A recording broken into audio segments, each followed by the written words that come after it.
এই নির্বাচনের জন্য 17 বছর আমরা কত ত্যাগ স্বীকার করেছি আমাদের দল বিএনপি। এই বিচার করতে যদি 5 বছর লাগে তো আমরা 5 বছরের নির্বাচন ছাড়া বসে থাকবো? অবশ্যই না। দ্রুত নির্বাচন দেন, জনগণের নির্বাচিত প্রতিনিধিরা এই দেশে সকল সংস্কার করবে।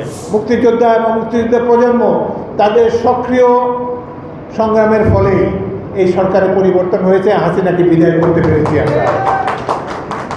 অনেক কষ্ট লাগে যখন দেখি উপদেষ্টারা যাদের বাংলাদেশে কোনো অবদান নাই, মুক্তিযুদ্ধ কত ফ্যাসিস্টের বিরুদ্ধে ইয়াহিয়া খান, এরশাদ খান, সর্বশেষে হাসিনা মিয়া, তাদের বিরুদ্ধে এত সংগ্রাম করলো বাংলাদেশের লড়াকু মানুষ।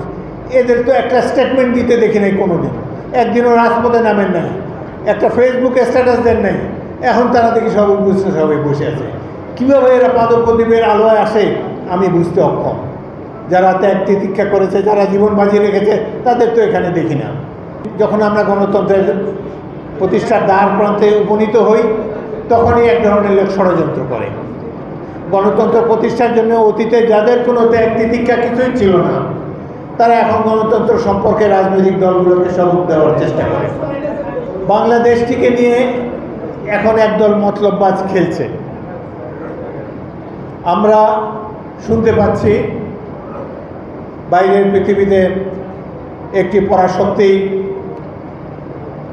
তারা বার্মা অ্যাক্ট প্রণয়ন করেছেন, একটি জন অভ্যুত্থানের মাধ্যমে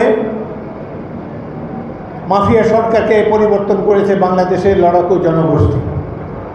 কিন্তু বাংলাদেশকে তো আরও দীর্ঘ পথ পাড়ি দিতে হবে, যেই পথ হবে গণতন্ত্রের পথ, যেই পথে আমরা পরিক্রমণ করব জনগণের সম্মতিতে।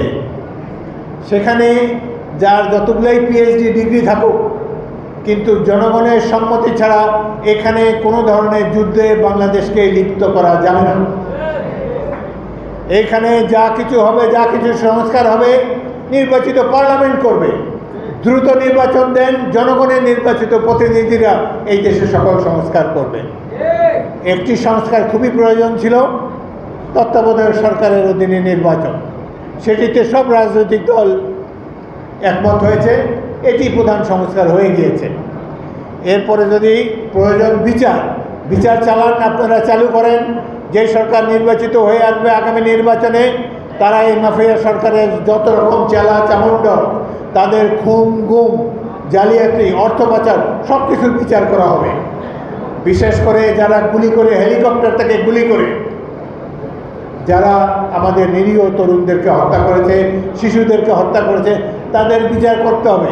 কিন্তু বিচার প্রক্রিয়া একটা সময় সাপেক্ষ ব্যাপার। এই বিচার করতে যদি 5 বছর লাগে তো আমরা 5 বছরের নির্বাচন ছাড়া বসে থাকবো? অবশ্যই না। এই নির্বাচনে কি বিএনপি জিতবে তার তো কোনো গ্যারান্টি নেই। অবাধ সুষ্ঠু নির্বাচন হবে। এখানে ফুয়াদের দলও জিততে পারে, এবি পার্টি, জামাতে ইসলামীও জিততে পারে, ইসলামিক দল জিততে পারে, যে কোনো দল জিততে পারে, বিএনপিও জিততে পারে। এটা তো আনসার্টেন। জনগণ সম্মতি দিবে, জনগণ ভোট দিবে। এই নির্বাচনের জন্য 17 বছর আমরা কত ত্যাগ স্বীকার করেছি আমাদের দল বিএনপি।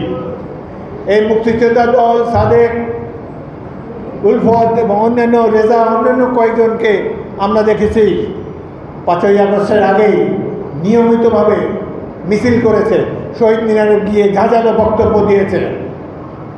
সুতরাং এই যে পরিবর্তন ঘটানো হয়েছে, এই দেশের জনগণ,